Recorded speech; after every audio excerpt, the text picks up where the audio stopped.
Hey, welcome in. Welcome to the Arrowhead Addict podcast. We are here coming to you live.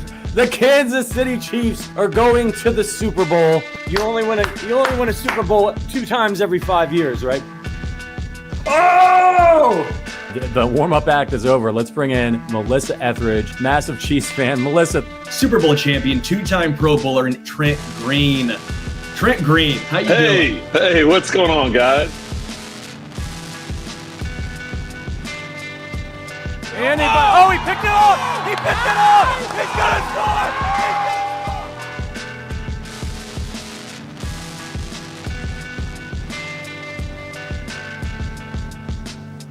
and we'll see you next week. But until then, as always, go Chiefs.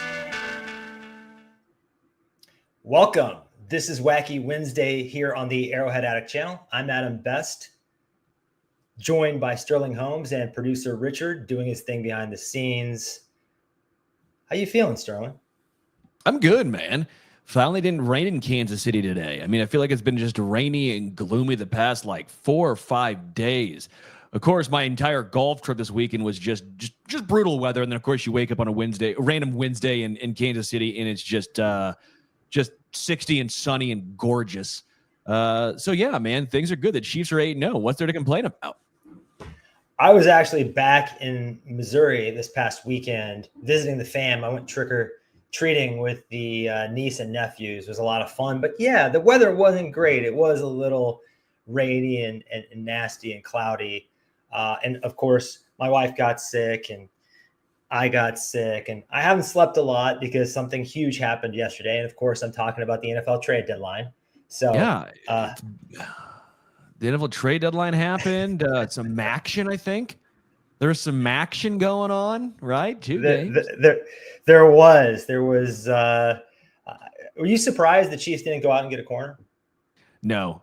Monetarily, I'm not surprised at all. I think Marshawn Lattimore was a I don't want to say pipe dream, but the Chiefs draft capital, not even monetarily, but draft capital was going to be so difficult to try and bring in and acquire. I think it was too rich for their taste, clearly. So I'm not surprised in the Marshawn Lattimore front. A little more surprised maybe, and maybe we'll hear more in the coming days. Kendall Fuller, I thought would have made a ton of sense. Kendall Fuller was the name that I think I made sense on all accounts, all fronts. Didn't happen. Jonathan Jones, the Patriots, could have made some sense if the Pats would have ate some dollars. But, yeah, quite frankly, no, I'm not surprised. They made 2 moves. That's pretty big for any team at the trade deadline. Especially considering they had to create some wiggle room to do both of those deals. I think most teams across the league would be happy with their struggling teams making 2 moves, let alone their 8-0 team not resting on its laurels or whatever. I'm with you with Kendall Fuller. I really liked Kendall Fuller and the way he played with Bashaud Breeland during that Super Bowl run. I think he's always been an underrated corner. And the Dolphins are 2-7, but I think the Dolphins are a denial 2-7, where they're not used to being down, and you have Mike McDaniel fighting for his job, and they're probably saying, well, Tua was hurt and all this stuff, but they probably should have pulled the plug and moved him. And then the price for Marshawn Lattimore, Veach isn't going to trade L'Jarius Sneed for a third and then turn around and trade a third and a fourth or whatever it was for Lattimore, while Marshawn Lattimore is currently dealing with a hurt hamstring. The price was much too rich for Brett Veach. He's an extreme bargain hunter, and I typically think that's a good thing. Yeah, I would also love if anyone in life would say that I am much too rich, But maybe I'll be rich one day, and maybe you guys can too. Well, you guys can do some winning, and I'm talking you could win right there on Underdog. Let's just go ahead and say, hypothetically, you put the over on DeAndre Hopkins' yards last week. Let's say you put the over on him to score a touchdown last week. Things will be looking pretty good for you, and you can do it all right there on Underdog. Multiple reasons why I love Underdog Fantasy. Obviously, the champions, the champs, you can do that right there. Make your over, under, your higher, lowers, if you will. All of those right there on Underdog Fantasy. I love their fantasy football as well. So much fun to go head-to-head against random people and show that you know more than they do. They always have vulture protection, red zone rush, the injury protection as well. Underdog Fantasy is just a phenomenal place to have a little more fun when you're watching the game. So make sure you download the app today and use code Arrowhead Addict, all one word, Arrowhead Addict, and you can get up to $1,000 in bonus cash instantly. All right, higher or lower, right there on your favorite player's stats, and cash in right there on Underdog. Must be 18 plus, 19 plus in Alabama, Nebraska, 19 plus in Colorado for some games, 21 plus in Massachusetts and Arizona, and present in a state where Underdog Fantasy operates. Terms apply. Void in Colorado. Concerned with your play? Call 1-800-GAMBLER or visit www.ncpgambling.org. Arizona, 1-800-NEXT-STEP, 1-800-639-8783, or text NEXT STEP to 53342. New York, call the 24/7 Hope line at 1-877-8-HOPE-NY or text HOPE-NY 467-369. Thanks for holding down the fort there. Recycling is out there, just it's loud as hell. I can hardly hear myself think, but it sounds like they're leaving. So I had to figure out what the hell was going on. We have a good show for you guys today, I think. To borrow from election lingo, we're going to examine whether the 5-4 Broncos are a wave or a mirage, along with some other questions. So let's get into that. Today's segment is 10 Flamin Hot Questions. So when you say psychosomatic, you mean like he could start a fire with his thoughts? The clip never gets old, does it? No, always good. So first off, sure, the Broncos have a winning record, but how good are they really? Sterling, tell me. I think they're solid. Like they're not the Panthers. They're not the Saints. They're not the Raiders. I think they're pretty good. I don't think they're great. Like, I don't think they're this elite team, but their defense is really good. Offensively, they are effective, but very inconsistent. What makes me a little nervous is Cortland Sutton, because Cortland Sutton always seems to have big games, especially against Kansas City. Like that Garrett Wilson catch feels like that happens once a game when Cortland Sutton goes against the Chiefs. Bo Nix is impressed me more than I thought he would, but he's still missing a lot of throws. Sean Payton kind of proved me wrong. Like, I think he's still a good head coach. I thought he was washed up. I thought he was done for. I thought the game, I don't want to know if the game has passed him by or any of that stuff, but he's impressed me this year. The Broncos have impressed me this year. Doesn't mean they're a great team, but they're a solid team. Good coaching can give you not a high ceiling. It can give you a great floor. And if you add talent to that, then it gives you a great ceiling. I'm not sure the Broncos have the talent. You look around and say, well, who are the superstars? Pat Surtain, yeah, you got him. You got Quinn Miners. You got some good players. But this is not a star-studded roster or even a loaded roster. It has many holes on it. So I think, first of all, you have to look at Sean Payton. I've thought he's a good coach. I don't know if he came in and was a little bit arrogant, or if Russell Wilson was just a bad fit and he and new ownership and the GM there needed some time to kind of recalibrate. But I think they're punching above their weight. And that is a sign of strong coaching. We also have to give a shout out to Vance Joseph, who, while he didn't work out as a head coach in Arizona, he came back to Denver, kind of swallowed his pride. And really, this season has been one of the better defensive coordinators in the league. So I think this is a fringe playoff team. They're not a contender, but they're also not a basement dweller, like you pointed out. Yeah, Phantom, good point. This is the quintessential trap game. Chiefs may be looking ahead to the Bills game. The one thing I would say, it's the AFC West. They hate the Broncos. If this was different NFC, then yes, it would be. So following up on something we discussed in the first question, do we all underestimate Bo Nix and Sean Payton on draft night? For me personally, the answer is yes. Like, I'm not saying Bo Nix, again, is Mahomes, as Sean Payton kind of alluded to, but I think you can build around him. He's been better than I expected. I don't think he's ever going to be a game-changing quarterback. So let me get that out in the forefront here, okay? I don't think he's ever going to be a CJ Stroud, a Joe Burrow, a Patrick, a Josh, a Joe. But can he be a Trevor Lawrence? Can he be a who's another good example of what Sam Darnold is right now for the Vikings? Yeah, I think he can. Like, I think he can be a legitimate starting NFL quarterback, a guy who you don't have questions about necessarily, where if he's not going to elevate your team, but he's not going to hurt your team. He's not like Alex Smith because the play styles are different. Alex Smith was a lot more precise, but he's a good runner. If you can make him a game manager, coupled with the fact that he can pick up first downs, Denver will win a lot of regular season games. I don't think they'll ever be elite with Bo Nix, but I think he's going to take him to at least a much better spot than they were in, especially with the whole Russell Wilson era. Which is kind of weird because Russell looks pretty good in Pittsburgh. So a lot of times it just comes down to having the right pairing of coach and quarterback, and that marriage obviously was a disaster from the start. I look at Bo Nix, and I think Alex Smith is a good comp for him. I was thinking kind of homeless man Steve Young, because he is fifth in the league in rushing among quarterbacks. The only people that are ahead of him are Jaden, Lamar, Kyler, and Jalen Hurts. So that's a very good list. That's elite company to be part of.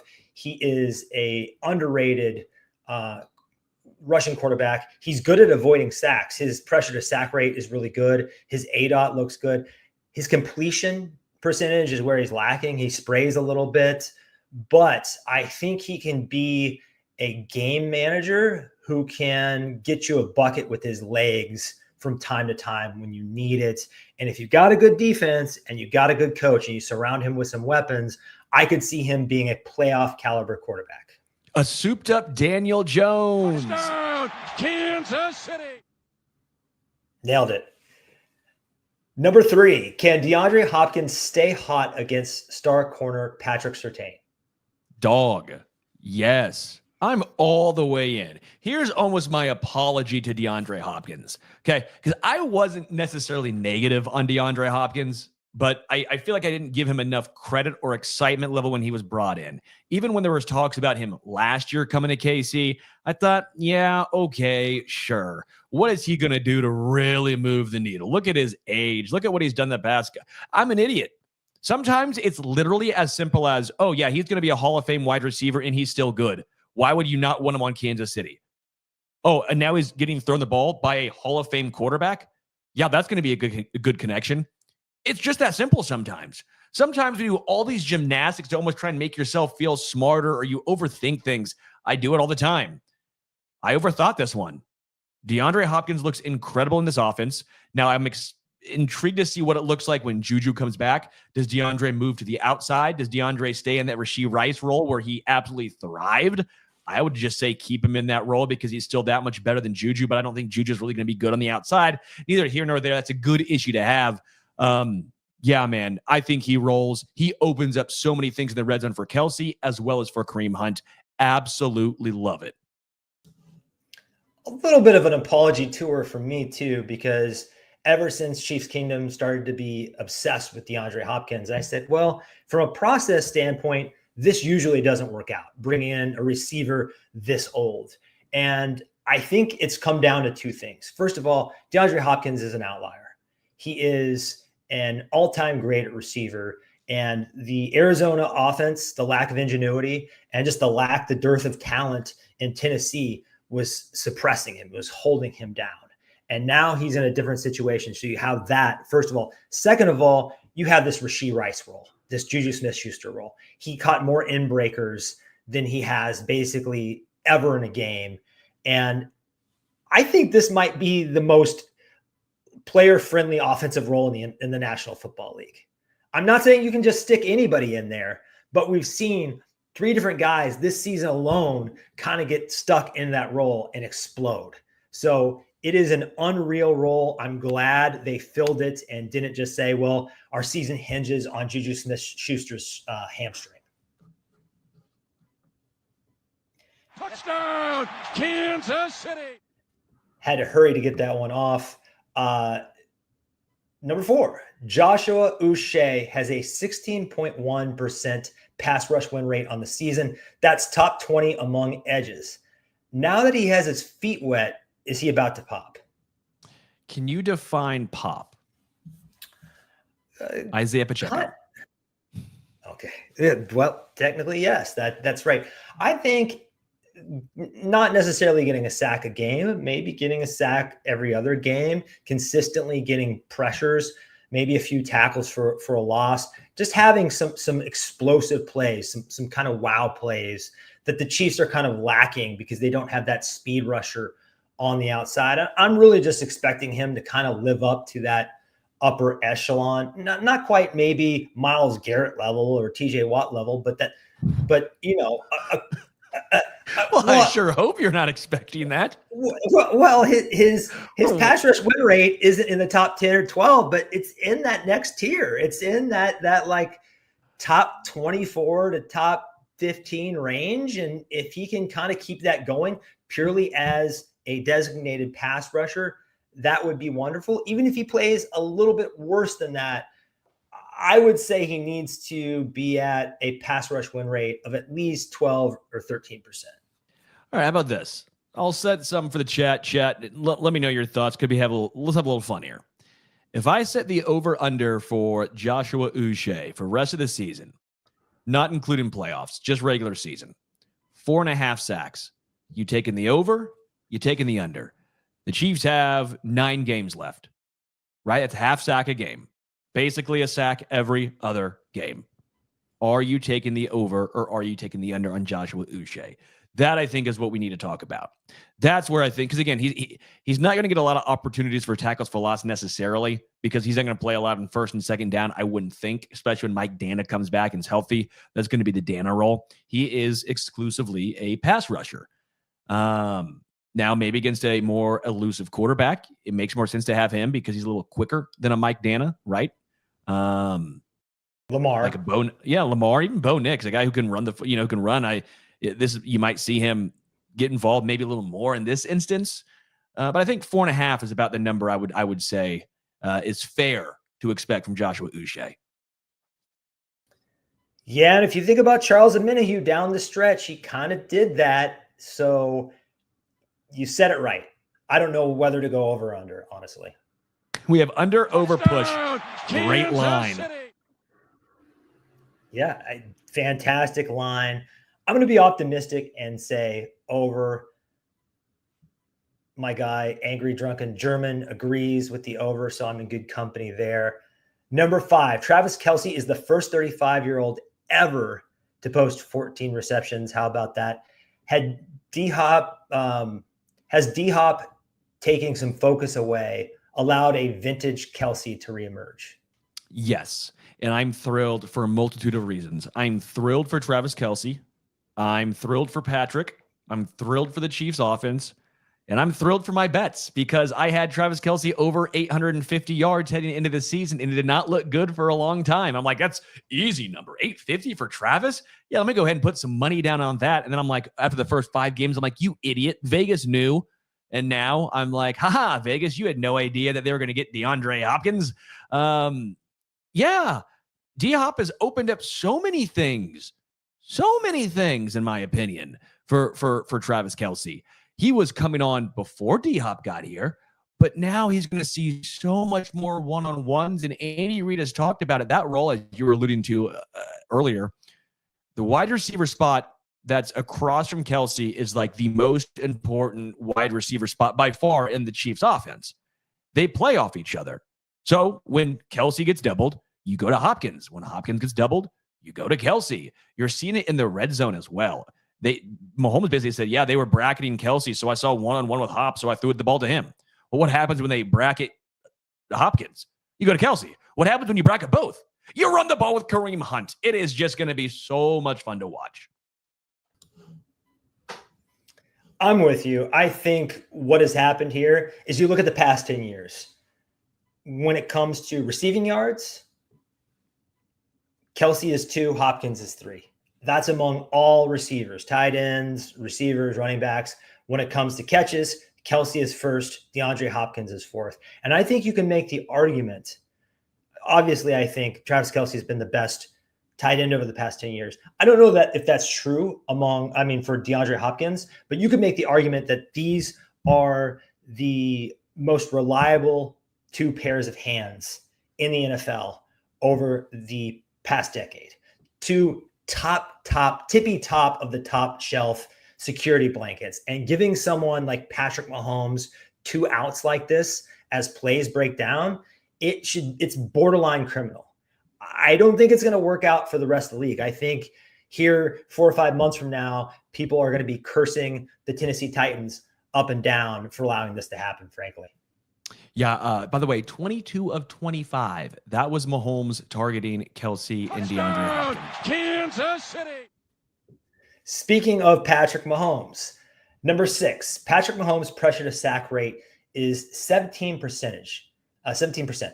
5 points higher than his worst previous season. Let me run down those numbers, starting with 2018. 2018, 11.5%. 2019, 11.4%. 2020, 9.9%. 2021, 12%. 2022, 10.8%. 2023, 11.2%. And of course, this season, 17. What is pressure to sack rate? That is, out of all the pressures, how often do they turn into sacks? And I think it's a good measure of escapability, how good a quarterback is at staying in the pocket and eluding pressure. So this is significantly higher than usual. He's usually among the league leaders here, if not leading the league. So my question for you, Sterling, is what is behind the slippage here? I think part of it is he's trying to stay in the pocket longer. I think that's part. I think early on in the season, he was almost escaping and running into pressure. He was almost running into defenders. Well, the past couple of games, it seems like he's almost trying to make an effort to stay in longer. And at times he's had time, but he's not on the move. So he's not running away and he gets taken down because he's just flat-footed or at least looking down the field. Yeah, I see Phantom says Mahomes has run into many of these pressures and actually the lack of confidence in the O-line. Yeah, and quite frankly, the offensive line, I think, has been better than some fans think it is, but maybe a little worse than at times I think it is. I've been pretty high on the offensive line as a whole this year. Wanya Morris graded out great last game against the Bucs, which I didn't really see. First half against the Buccaneers, the entire offensive line struggled. Second half, they really turned it on, and I thought they played a great game in the second half. The offensive line did. But again, I think it's some of it Mahomes going into pressures, and then 2, trying to almost exasperate it by doing the opposite and staying too long in the pocket. There's got to be a fine line here. So while you were talking, I multitasked and went back and looked at time to throw for Patrick Mahomes. This season is actually 2.75 seconds. Last season was 3 seconds. So on the season, I know like things are kind of morphing and changing as the season goes along, but he's actually getting rid of the ball quicker.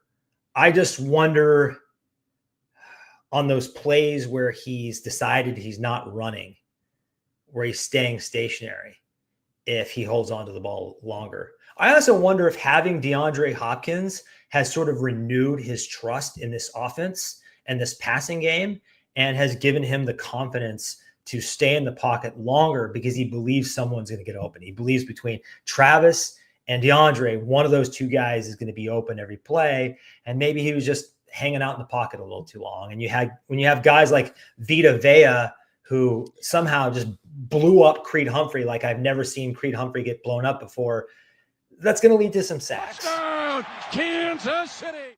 You worded that correctly, by the way, because at first I thought you were going to say something and I was about to tell Richard to mark it. So I'm glad you added the word up into a lot of what you were saying there, because if you didn't say the word up, we would have had a very funny clip of you. Well, I have no idea what you're talking about. I'm running on fumes. So I'm glad that my slippage there didn't go all the way. Number 7, Andy Reid said Isaiah Pacheco, Pop, is getting close to being healthy. Should the Chiefs slow play his return? Oh, yeah.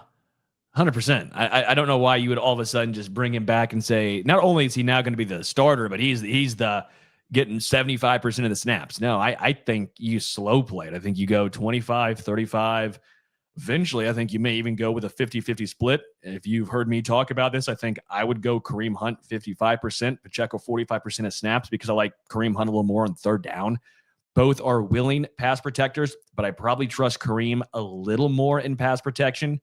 I think I probably prefer Kareem Hunt on obvious passing down situations if you need a pass catcher, although that is LaMichael Piron's kind of gig. Samaje. Samaje It's Piron's confusing. gig right there. Yeah, but I would slow play Pacheco. Let him get his legs underneath him, give him enough snaps to get him right for the playoffs, and then unleash the beast. This is tough.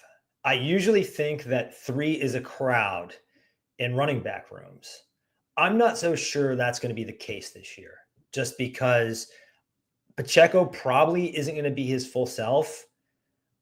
Maybe at any time. We've seen Tony Pollard come back from a similar injury, and he wasn't himself much of last season, looked pretty good at the end of last season. Now he looks awesome again on a worse team. So these injuries can take time to heal from. I think Kareem Hunt might wear down if this usage pattern continues. Agreed. I don't see a problem with giving each of those guys 12, 13 carries a game, going with the dual hammers, and trusting Samaje Perine to be your best pass protector and best pair of hands out of the backfield. I think that could work given each player's skill set. And I think the way they should use Isaiah Pacheco is just, you multiply Carson Steele's current role by 2 or 3, and you have a pretty even time split, and both these guys stay fresh. The Chiefs continue with their ball control style offense, wear opposing defenses down, keep their defense off the field, and we ride this all the way to New Orleans. Yeah, I think I'm with you. Souped up Carson Steele roll, baby. There we go. Touchdown, Kansas City. Sticking with the running backs here, the Chiefs' longest carry of the season for running backs is 15 yards. That was last week for Kareem Hunt. Can they really stay atop the league with no explosive rushing element whatsoever? Yes. It's because they're so efficient. Like they're not electric, they're not explosive, but they're so efficient. They don't really get behind the sticks a ton, and they very rarely get a first down carry that goes nowhere. That first down carry is probably getting at least 3 yards. That second down carry is getting probably at least 3 yards. It leaves you 3rd and 4. And they've been effective picking up third downs. They were 12 of 16 against the Raiders. They were 12 of 18 on third down against the Buccaneers. Yeah, they don't need a whole bunch of explosive run plays. They just need the efficient, effective run plays, which they've gotten perpetually this season. They're very good running the football now in the red zone. Yeah, this is sustainable to me. Like that 15-yard run, by the way, which is hilarious because everyone was freaking out. At least I was. I was like, oh my gosh, what an explosive run. And you're like, oh, that's only 15 yards.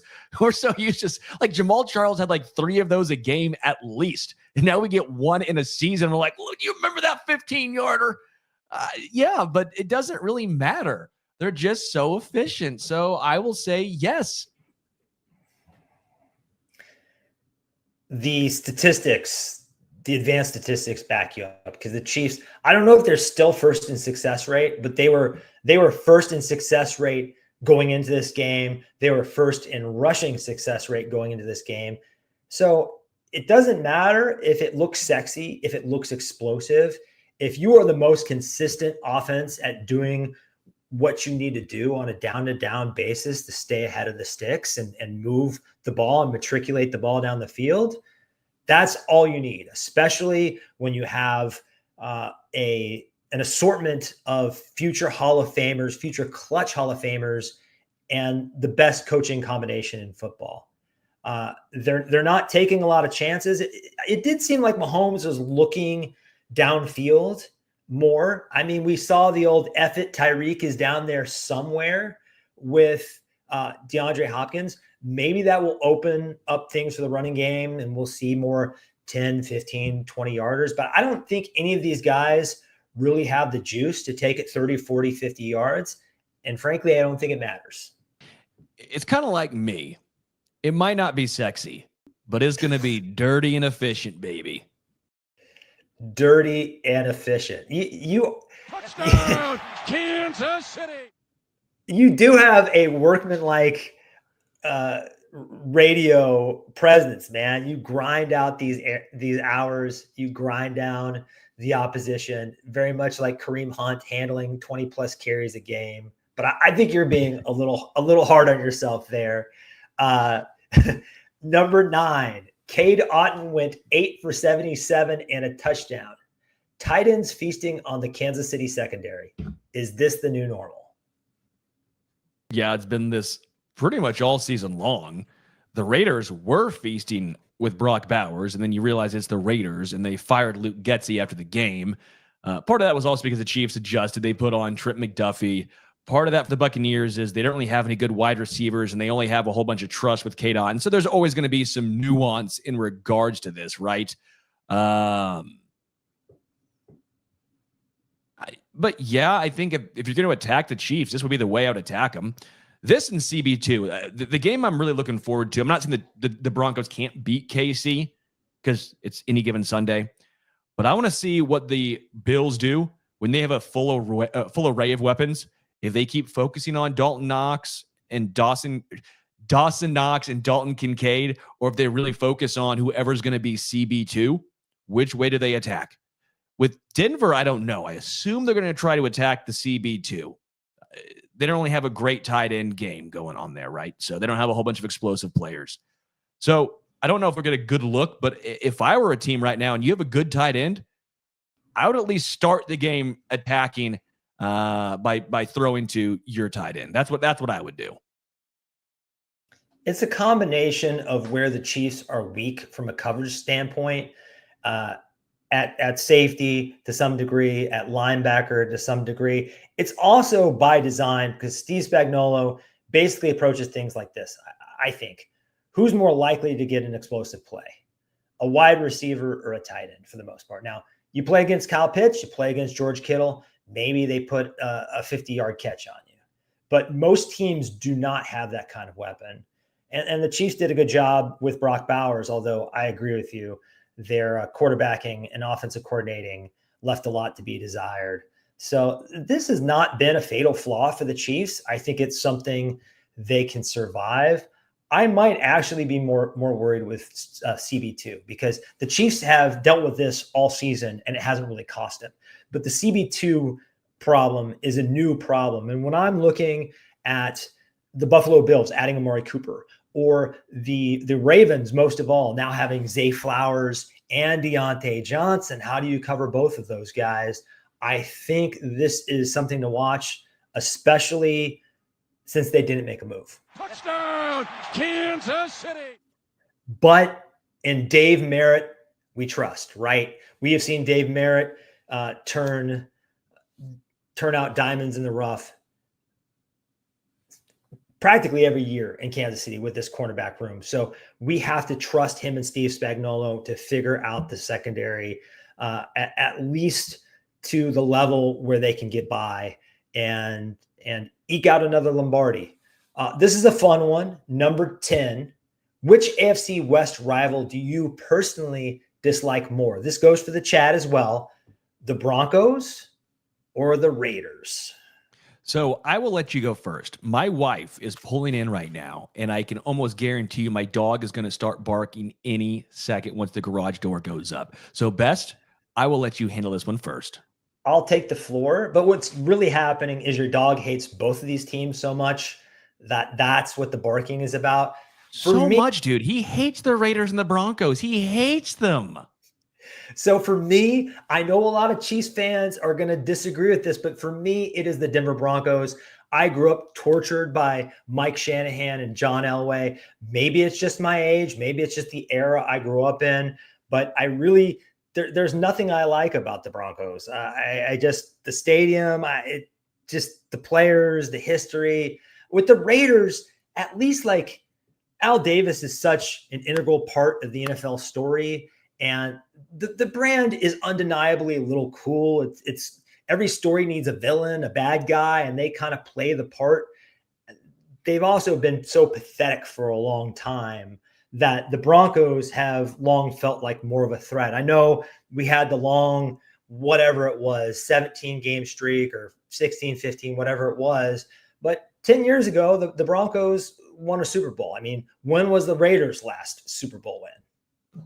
Yeah, for me, it's the Broncos, just because of also they've been, as you're mentioning, they've been at least respectably talented, right? They've at least won games. The Raiders have not been relevant in years. The fan base, the Raiders, for the most part, is just an atrocity. I'm just horrible. Like, if I have to go to a game and you're nervous about getting stabbed and they're like, take that as pride, I'm like, how is that prideful? You're prideful on like shanking someone. Nice, guys. Now that they're in Vegas, though, they don't really have fan bases. It's kind of sad almost. It's like, oh my gosh, this once great, at least packed house now becomes just an away oasis for every single away team. I don't know, man. I for me, it's Denver. Like, for some reason, they need like Jake Plummer. It's iron. Like, you hear Jake Plummer, like, bleep you, man. Stop with the bootleg. Stop rolling out, okay? Grow up, Jake. Is Bo Nix the new Jake Plummer? That's oh my gosh, that's such a good call. Stay in the pocket, Bo. Jake, stop rolling out and bootlegging. Just stay in the damn pocket. Nobody has ever loved the bootleg as much as that man. Kansas City. I actually have a story for you when you're talking about the black hole in the Coliseum. So this is going to date myself, but in 2009, during the early days of Fansided and Arrowhead Addict, I was writing a weekly article for Fox Sports, and one of the things they had me do is go into the black hole wearing Chiefs red, Chiefs gear from head to toe. And I was smart enough to go with some Raiders fans. And actually the Chiefs were losing at halftime. So before the game and at halftime, people were nice to me. People weren't acting crazy. And then the Chiefs took the lead. This is like during the Bernard Pollard, Jared Page like era. And the Chiefs won this game.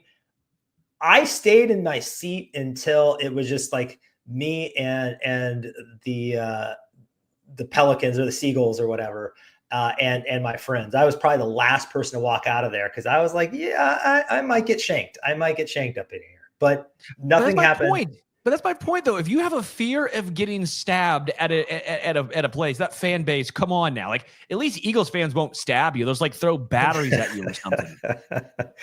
Yeah, there's some YouTube footage of Chargers and Raiders fans that does not make those fan bases look so good.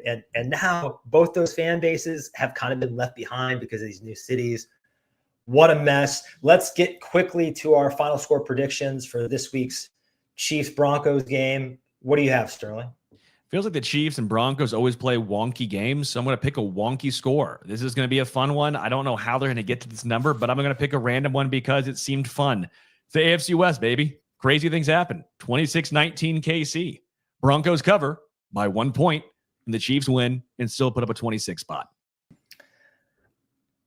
I've been going Chiefs 20 every week because I needed to see them put up some points, but now I'm feeling a little bit more bullish about the offense with DeAndre Hopkins providing a spark. So I'm going to go Chiefs 27, Broncos 13. Patrick Mahomes is very glad to no longer see Justin Simmons lining up across from him in blue and orange. I think he's kind of been a real pest to Mahomes and is really kind of, I mean, he's I don't want to say he's his Achilles heel or anything, but he's definitely a foil. He definitely is one of the better performers against Mahomes. I'm glad he's no longer a Bronco.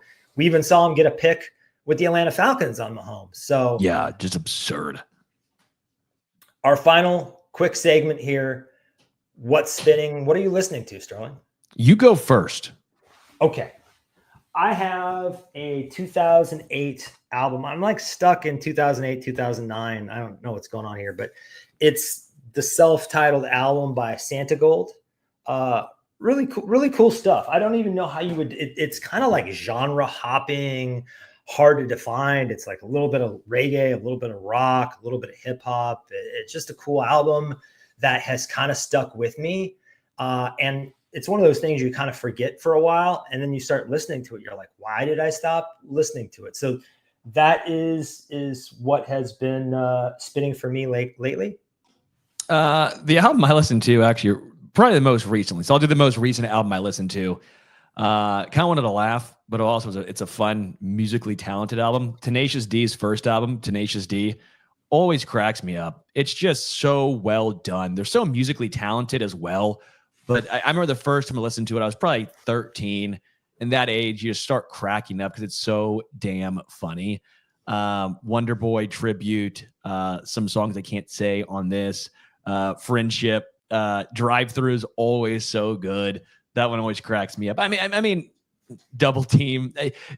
Get to a certain age. If you're under a certain age, please don't listen to this album because I don't want to get in trouble. Or you listen to it and your parents walk in and you're like, "Oh, you're listening to Kielbasa?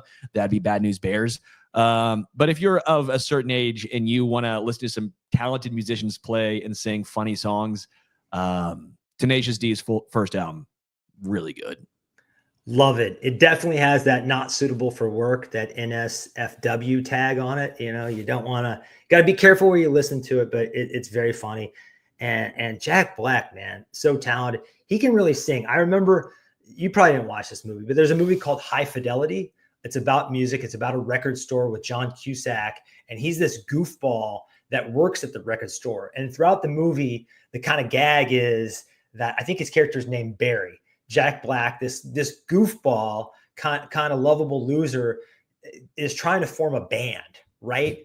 And then at the end of the movie, and you think he's a joker, doesn't have any talent.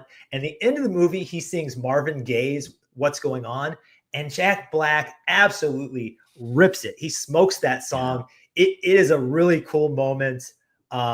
So definitely check that movie out if you're a music lover, like the two of us are. But that is all we've got for you guys today. If you dig AA, here's how you can help our community grow. The first thing you can do, subscribe to our YouTube channel. That way you never miss a podcast. You never miss a video. You get everything we're doing. If you're an audio listener, if that's how you like to digest your Chiefs news, give us a 5-star review on Spotify or Apple. Tell them that Sterling and Adam sent you and ask a question, which we will answer always on our Thursday show, the OG Hour with Patrick Allen, sometimes with me, sometimes with Matt Verderam. I'd be remiss to not remind you guys, check out the mothership, arrowheadaddict.com. Anything that happens in Chiefs Kingdom, they're always on top of, and they've got a gang of insightful writers over there that really provides everything you'd want from Chiefs coverage. Lastly, thanks to the chat, you guys, I was running on fumes. You guys kind of injected me with some adrenaline today, so I definitely appreciate you. Join us live next Wednesday at 5 p.m. Central right here on the Arrowhead Addict channel. But until then, go Chiefs.